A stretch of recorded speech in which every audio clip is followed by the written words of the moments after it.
Hola, muy buenas a todos. Hoy estamos en ISE, Integrated Systems Europe. Es una feria que se hace en Barcelona, es el cuarto año y gracias. He pasado antes por el stand de Shure para ver qué tenían y me he dado cuenta de que han sacado una nueva versión del clásico SM7. He estado hablando con los chicos y les he preguntado si me podían explicar un poquito mejor de qué va esta actualización y, no sé, un poquito de historia de este micro, porque por lo visto tiene mucha historia.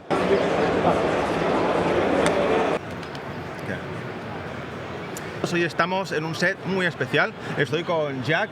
How are you, Jack? I'm so good. Yeah. I'm so good. How are you? I'm very fine. I'm very glad to be here with you. Fantastic. So you can talk a little bit about this microphone that we have, that it's a revision of the classic Shure SB7. SM7B, yes. SM7. I know. It's a good name, right? But it's interesting because the name kind of explains a lot about where that product came from. Okay. So Shure is a very technical business. We make microphones. We're going to be 100 years old next year. Yeah, I didn't know that. Super old business. We're still independent as well. We don't have like shareholders. We have a CEO called Chris Shavink, who's amazing, but it's still a very independent company. Decisions are made in a very kind of independent way, which is fantastic, and the employees have a lot of say over kind of how things run. Okay. So we have been developing microphones since very early in our history. We came up with the Unidyne 1. Lots of people call that like the Elvis mic, the kind of... The metallic enclosure. Absolutely, yeah. And that was extremely popular. It was quite revolutionary at the time because, you Where could is use it based on the that. company? Where you started? Where it started is Chicago. Chicago, and okay. we're still in Chicago. Okay. Yeah, absolutely. Shaw Brothers in Chicago, originally making like electronic radio equipment, basically, so radio components and stuff like that. And we were very lucky to employ a guy called Ben Bauer.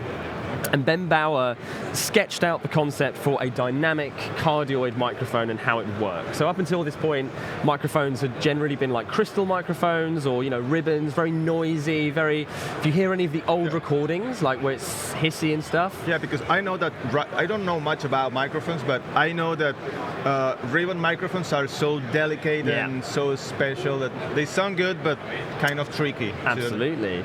And Ben Bauer came up with the idea of, well, you could do it with a magnet. Rather than having to put energy into a device, you could have a magnet that's generating a magnetic field, and then the voice is powerful enough to disrupt that magnetic field, create energy, and send it down a cable. And that's like the opposite of a speaker, isn't it?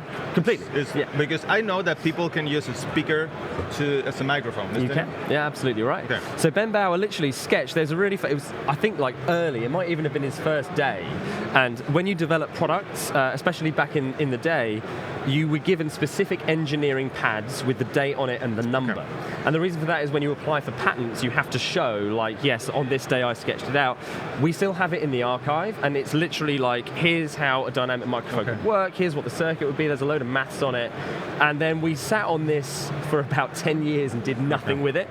And he was like, Ben Bauer was going, come on, Sydney Shaw, pushing let's go. And eventually we made it, and that was the Unidyne 1. And that design that Ben Bauer did is the same one that we're using in all of our dynamic capsules to this day. And other dynamic capsules in the competition is basically the same principle. Wow. And Ben Bauer is the one that... it's incredible that such a old technology is still usable and good. Absolutely, yeah. And when it brings us to this microphone, that one diaphragm, we call it the Unidyne cartridge. We build that into lots of different things. So the SM58, which is the kind of black microphone with the silver grill, that's a Unidyne capsule. It's called the Unidyne 3.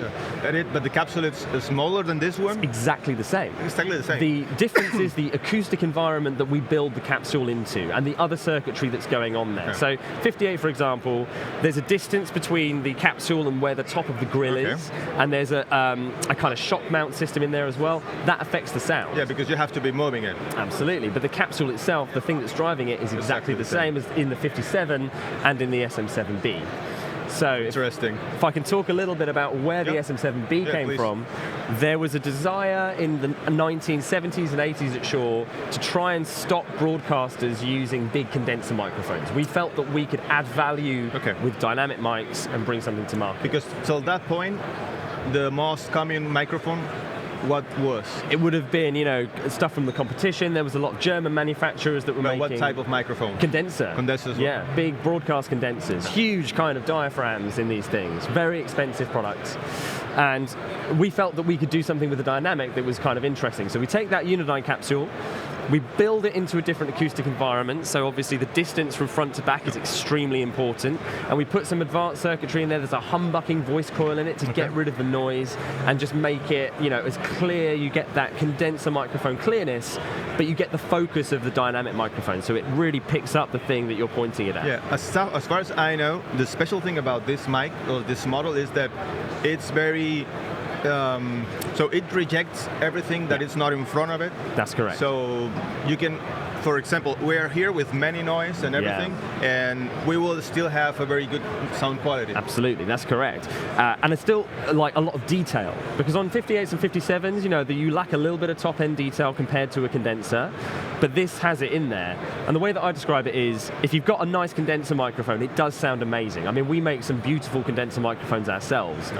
But it will sound like whatever the room it's in. So if you're in a room that's not treated or it's small, whatever you're recording is going to sound like the room.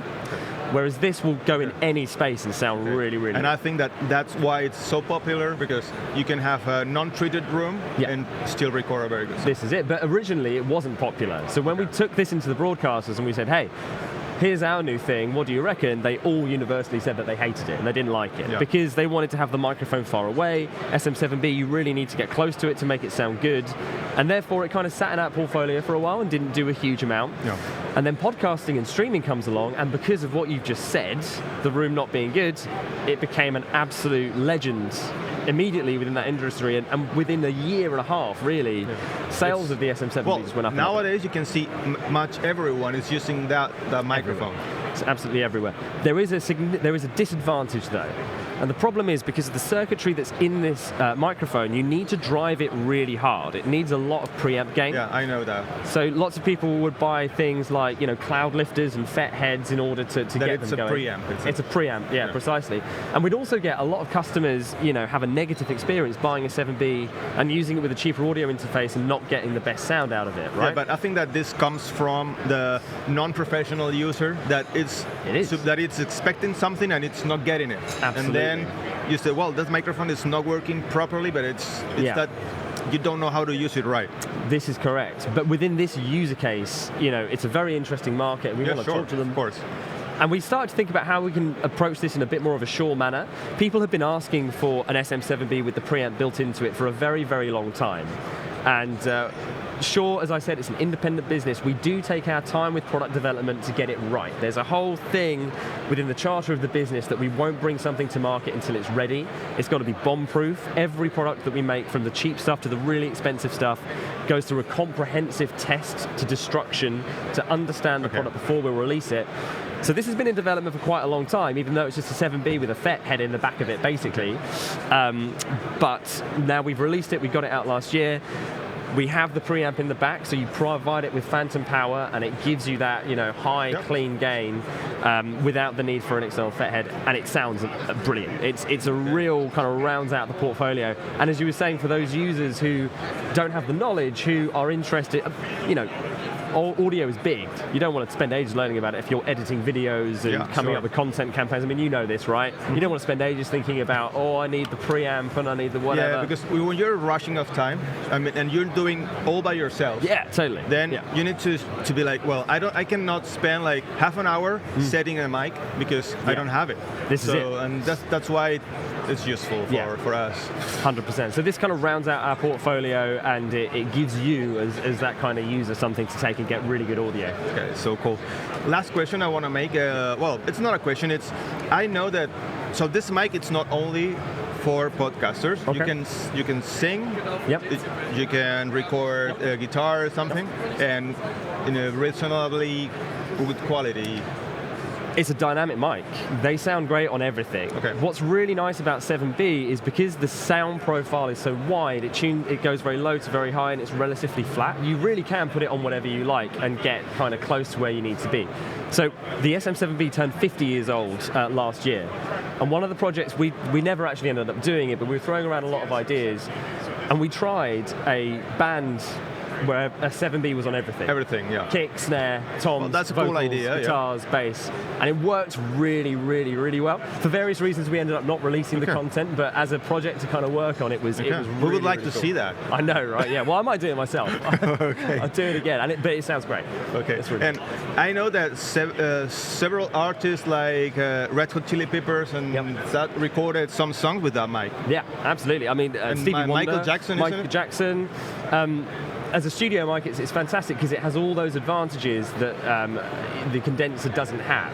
So if you're recording somebody, I think the Michael Jackson example is quite interesting. A huge dynamic range in that voice. Like Michael Jackson will be super quiet and then he's like screaming. Super loud. And for a condenser mic, that can be quite hard work because you gain it, and when he's going for it, you're going to hit the limiter of the mic. This doesn't do that. It's a dynamic microphone, so the dynamic range is just huge. Well, now we understand better what's that, and because to be honest, I didn't know that much about mics, so now I have a clear idea of what it is. I have lots of useless knowledge about microphones in my head. Yeah, so. It's super interesting field. Yeah, the problem is that I'm quite a bit like a geek, you know, and then if I discover something, maybe I will just throw it inside of a.